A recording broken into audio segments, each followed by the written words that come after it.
There's always paperwork, isn't there? And then I think to the gardens, that's right. Well, we've got 3 things on our agenda. Okay, we're good to go.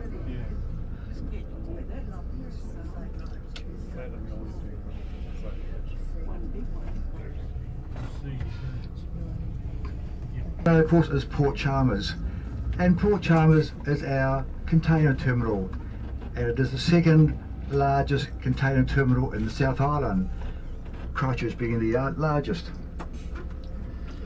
Now from Port Chalmers, the first frozen meat shipment left Port Chalmers to the UK on the SS Dunedin way back in the mid 1800s, and that was quite a feat. There was the first frozen shipment, and it arrived in the UK in pristine condition apart from one side of beef.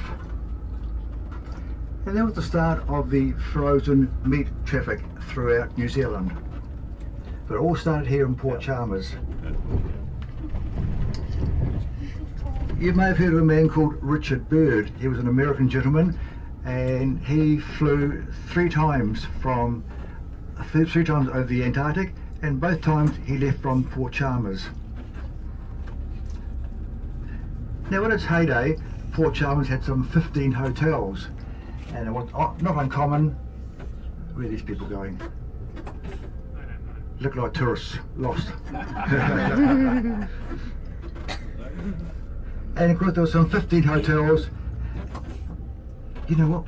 We could make a few dollars here, couldn't we? Pick them up for $5 a head. We've got to share it. Yeah, we'd all share it. Anyway, yeah, 15 hotels. In those days, at lunchtime, you'd pop across the pub for a quick beer and then back to work. Not today, of course. You would never think about that with health and safety. But now, there's only 1 hotel left in Port Chalmers. Now, Dunedin itself has got 2 harbours. There's the lower harbour and the upper harbour. You are berthed in the lower harbour, which is our deep water port. All of our cruise ships and container ships all go to the lower harbour.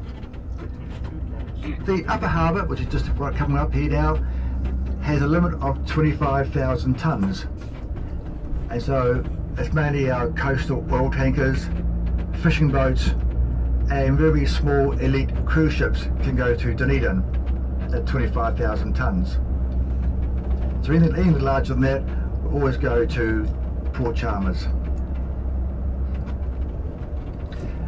From port to town, it's about 20 minutes.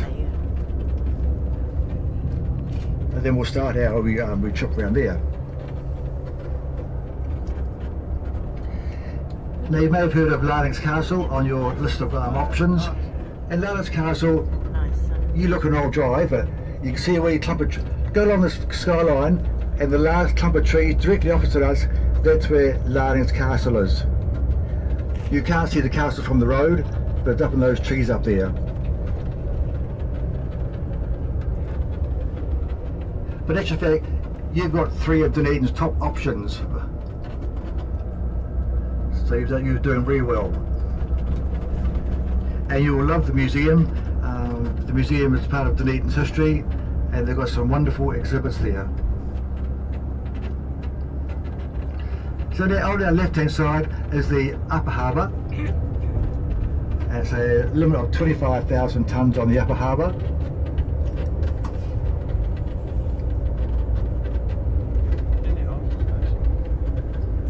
To navigation.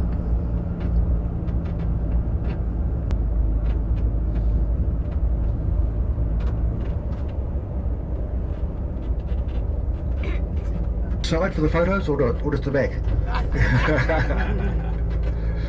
Last clump of trees there, and that is where the castle is, Larnix Castle. And you see the green and red marker posts. That's the Queen Victoria Channel, and that's the channel going up to Dunedin. Now is everybody warm enough, cold enough? Just right.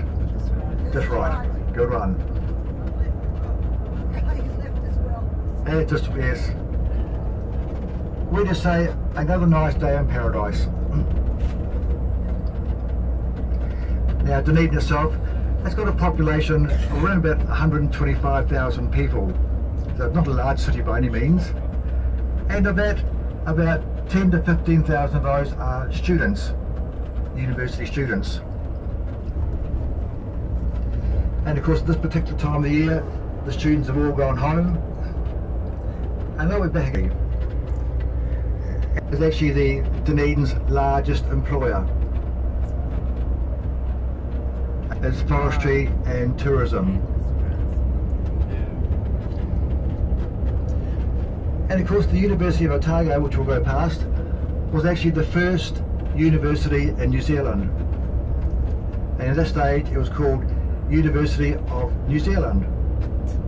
But now in Auckland, one in Wellington, one in Christchurch, is now University of Otago. And the university does specialise in dentistry, biochemistry and medicine. And it's got the largest dentistry school in the Southern Hemisphere with some 95 chairs available. The start of the term or the semester, the students can be quite rowdy at times, but for the amount of money they put into the city, we can certainly live with that. The dredge, it's a suction dredge, and it's working there in the upper channel.